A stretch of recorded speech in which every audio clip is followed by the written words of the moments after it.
ঠিক? কথা কয় না ঠিক না বেঠে? আর আগামীতে কোনো তাহাজ্জুদ পড়ে আর ভোট নিয়ে যাবে? ভোটও জনগণের অধিকার। এই অধিকার যেন সৎ পাত্রে দিতে পারে, তার পছন্দের প্রার্থীকে দিতে পারে, সেটা নিশ্চিত করার দরকার আছে না নাই? আগের সময় কেমন ভোট হতো?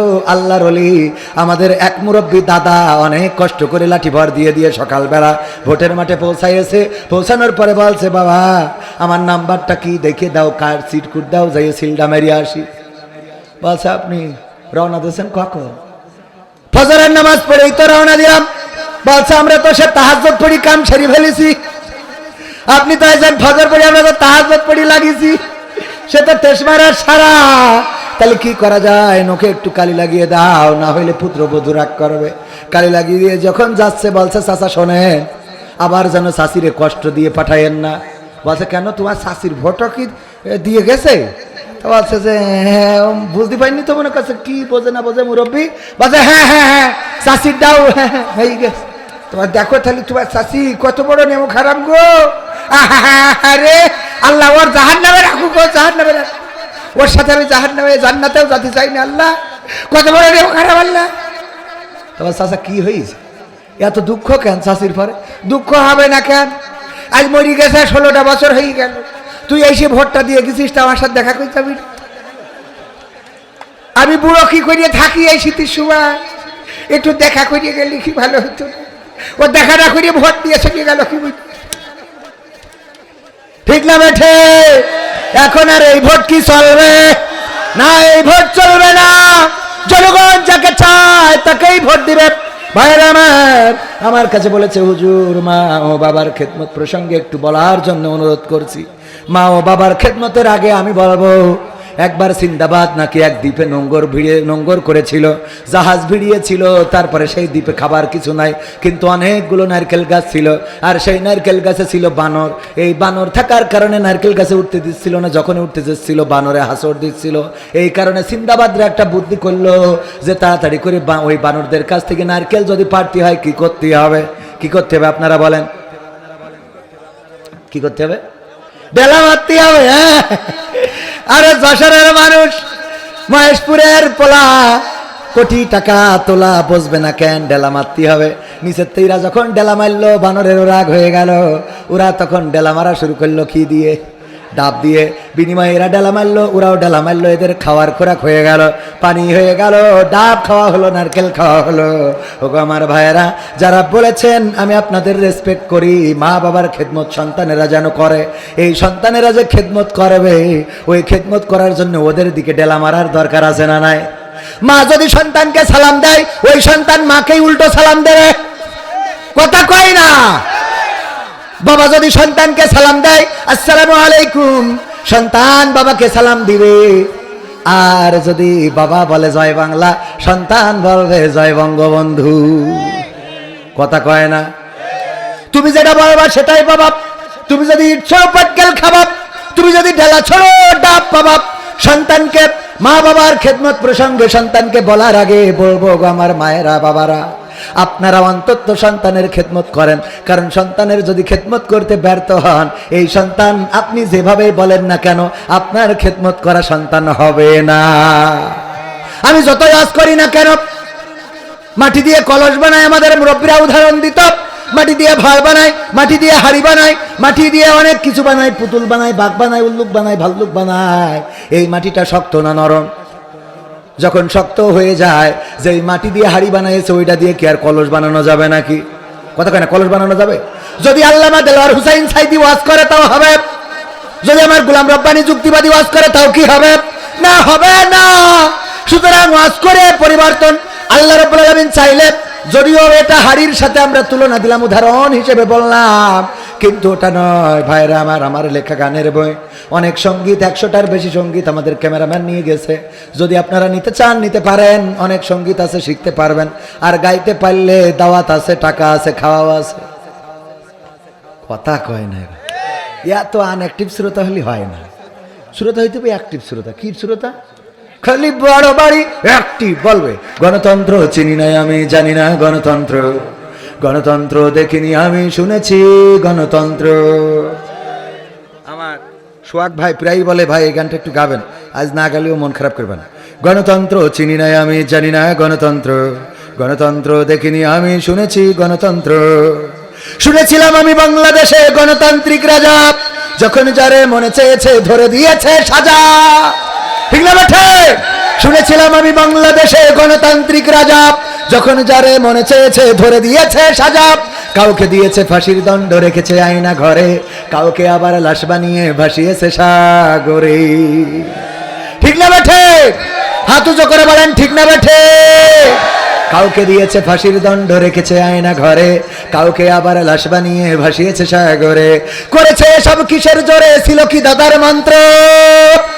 কেমন গণতন্ত্র ছিল, কেমন গণতন্ত্র, গণতন্ত্রের আড়ালে ছিল দাদার ষড়যন্ত্র। কেমন গণতন্ত্র ছিল, কেমন গণতন্ত্র, গণতন্ত্রের আড়ালে ছিল মোদির ষড়যন্ত্র। শুনেছি আগে নির্বাচনে লাগতো টাকার নোট, দেখেছি আমি ভোট করিতে লাগেনি কোনো ভোট। ঠিক না বেটে? শুনেছি আগে নির্বাচনে লাগতো টাকার নোট, দেখেছি আমি ভোট করিতে লাগেনি কোনো ভোট। ভোটের আগে পাশ হয়েছে মন্ত্রী মিনিস্টার, লাগেনি মিছিল, লাগেনি মিটিং, লাগেনি তো পোস্টার। ভোটের আগে পাশ হয়েছে মন্ত্রী মিনিস্টার, লাগেনি মিছিল, লাগেনি মিটিং, লাগেনি তো পোস্টার। নির্বাচন কমিশন ছিল ইন্ডিয়ান কোন যন্ত্র। কেমন গণতন্ত্র ছিল, কেমন গণতন্ত্র, গণতন্ত্রের আড়ালে ছিল রয়ের ষড়যন্ত্র। কেমন গণতন্ত্র ছিল, কেমন গণতন্ত্র, গণতন্ত্রের আড়ালে ছিল দাদার ষড়যন্ত্র।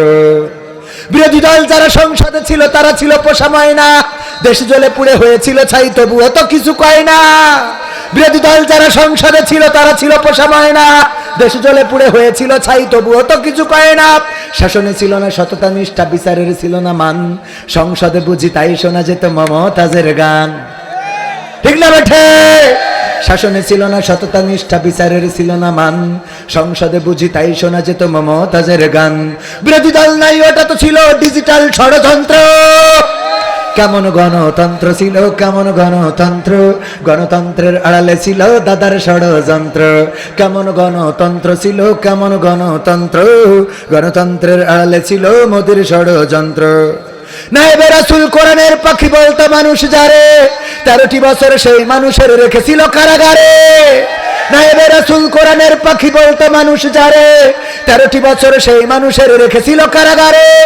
কোরআনের কথা বলতে গেলেই করতো গ্রেফতার, ইসলামী বই কোরআন হাদিস করতো যে উদ্ধার। দিনের কথা বলতে গেলেই করতো গ্রেফতার, ইসলামী বই কোরআন হাদিস করতো যে উদ্ধার। ওসবে নাকি থাকতো লেখা নাশকতার মন্ত্র। কেমন গণতন্ত্র ছিল, কেমন গণতন্ত্র, গণতন্ত্রের আড়ালে ছিল দাদার ষড়যন্ত্র। কেমন গণতন্ত্র ছিল, কেমন গণতন্ত্র, গণতন্ত্রের আড়ালে ছিল মোদির ষড়যন্ত্র। কেমন গণতন্ত্র ছিল, কেমন গণতন্ত্র, গণতন্ত্রের আড়ালে ছিল রয়ের ষড়যন্ত্র। ঠিক না বেঠে? এখনো তাদের ষড়যন্ত্র থেমে যায় নাই, এখনো চক্রান্ত চালিয়ে যাচ্ছে। আমাদের দেশের এই মানচিত্রকে তারা বিকৃত করে দিতে চায়, আমাদের এই স্বাধীন ভূখণ্ডকে তারা পরাধীন করতে চায়, এই বাংলাদেশকে তাদের সেবাদাস বানাতে চায়। আল্লাহর কসম করে বলি, বাংলাদেশের তাওহীদি জনতা, বাংলাদেশের 18 কোটি জনতা বেঁচে থাকতে দাদাবাবুদের গোলাম অন্তত বাংলাদেশ হবে না। তার জন্য প্রয়োজন হলে আবারও রক্ত দেব, আবারও জীবন দেব, আবারও শহীদ হব। আর দাদাদের বলতে চাই, সীমানার ওপারে আছেন, বাংলাদেশ নিয়ে ষড়যন্ত্র করবেন না। খেলা হবে, খেলা হবে, পালাবো না, পালাবো না। প্রয়োজন হলে তার কাটা ওভারটেক করা হবে। ঠিক না বেঠে? আমরা সেই জাতি যারা বলি পালাবো না, আমরা পালাই না। এখন সেই জাতি আছে ক্ষমতায়, সুতরাং এই দেশ নিয়ে ষড়যন্ত্র করে লাভ নাই। পেঁয়াজ আমাদের দিবা না, আমাদের নেত্রী কি করে পেঁয়াজ ছাড়া রান্না করতে হয় শিখায় তারপর গেছে। ঠিক না বেটে? এখন তোগের পেঁয়াজ তুরা খা, আমরা পেঁয়াজ ছাড়া রান্না জানি, সেইটা শিখায় তারপরে আমার নেত্রী গেছে। ওখানে যেও শিখাচ্ছে যে পেঁয়াজ ছাড়া কি করে খাতি হয়। এখন ওখানকার চাষিরা বলছে আমরা তো বুঝতে পারছি না, আমাদের তো অনেক ক্ষতি হয়ে যাচ্ছে, আমরা বাংলাদেশে তো রপ্তানি করতে পারছি না। হ্যাঁ, পারবে কি করতে? এক সাংবাদিক বলে বাংলাদেশ থাকবে না, থাকবে না, বাংলাদেশ থাকবে না, কি আসবে? কোলা দেন, বাংলাদেশ থাকবে না, আমি বলে দিলাম বাংলাদেশ থাকবে না। শয়তান কোথাকার, বাংলাদেশ থাকবে না। বাংলাদেশ যখন তো জন্মই হয়নি। আবার কয় যে বাংলাদেশে নাকি হিন্দুরা নুনু না কাটলে নাকি বেরোতে পারছে। শয়তান এই টেলিভিশনে এই কথা বলে। বাবা তুমি বুঝবা না, এটা মুরব্বীরা বলে, এইটা ওই বলে না, বলে না। আমি বললাম এই দেশে তো কাটা হচ্ছে না, এটা ঠিক। তোরা যারা বলছিস চলো চলো বাংলাদেশ চলো, আইসো, তার কাটারি কেটে আমরাও কেসি নিয়ে বসে আছি, কাটবো আর ঢুকাবো। আমরা জিজ্ঞেস করবো দাদা কেটে এসেছেন নাকি গিয়ে কাটবেন? ঠিক না বেটে? কলকাতায় খালি তোমরা ডায়লগ দিতে পারো তা না, দাদা খেয়ে এসেছেন নাকি গিয়ে খাবেন? আমরা বলবো দাদা কেটে এসেছেন নাকি গিয়ে কাটবে। শয়তান। বাবরি মসজিদ ভাঙে কারা? ভেঙেছে কারা? এই বাংলাদেশে কোনো মন্দিরে হামলা চালানো হয় নাই, এই বাংলাদেশে মূর্তি ভাঙা হয় নাই, বরং বাংলাদেশের তাওহীদি জনতা, মাদ্রাসার ছাত্ররা, কোরআনের খাদেমেরা, ইসলামী আন্দোলনের নেতা কর্মীরা এবারের দুর্গা পূজায় মন্দিরের সামনে যে পাহারা দিয়ে প্রমাণ করে দিয়েছে আমাদের দেশ অসাম্প্রদায়িক বাংলাদেশ। হিন্দু বৌদ্ধ খ্রিস্টান মিলেমিশে বসবাস করে এই বাংলাদেশের অন্য ধর্মের লোক ডিমের কুসুমের ডিমে যেমন কুসুম নিরাপদ থাকে তেমনই নিরাপদে আছে, বলেন ঠিক কিনা?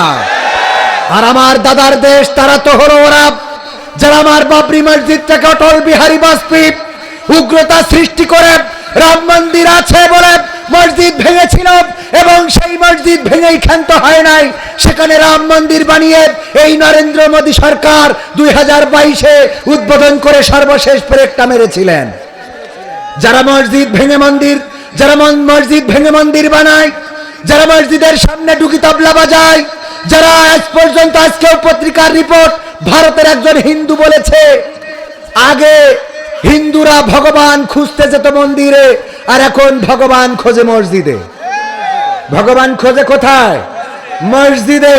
আগে ভগবান খুঁজতো মন্দিরে, পূজা অর্চনা করত, সেখানে যে তারা তাদের ভগবানকে যেভাবে ডাকা যায় ডাকত, তারা তাদের মূর্তির সামনে বিভিন্ন খাদ্যদ্রব্য দিয়ে সেটাকে প্রসাদ হিসাবে ভক্ষণ করে নেকি অর্জনের চেষ্টা করত তাদের ধর্ম অনুযায়ী।